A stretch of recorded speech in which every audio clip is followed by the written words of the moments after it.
Daniel Padilla update. Yan, off to Canada na si DJ para sa ASAP Vancouver. May nabangas pa nga si DJ dyan ng mga fans niya dyan sa airport. At in-interview rin siya. Yan, haba si flight kay DJ. Hello. Yan, kay DJ. Oh. Hi, DJ. Hello, what's up? Okay.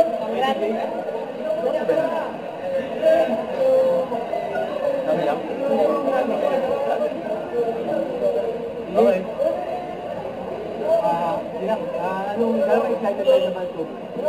Very excited, siyempre, to meet our kapamilyas na nasa Vancouver, and it's been a long time since we got to talk, so very excited.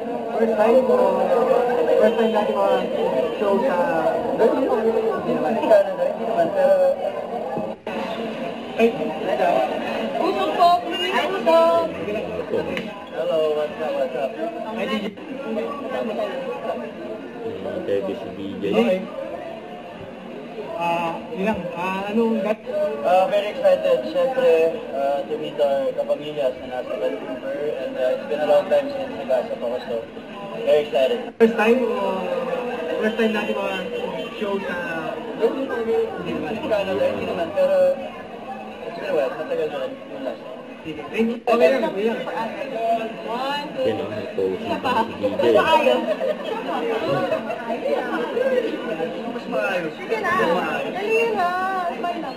One, two, Yan, dahil pa ng fans niya si DJ. Abang. Ang safe flight kay DJ. Good luck sa show. Nasa Vancouver sa Canada. Don't forget to subscribe, click the notification bell for more updates. This is Richard Angstrom Live. Stay tuned for more videos. See ya.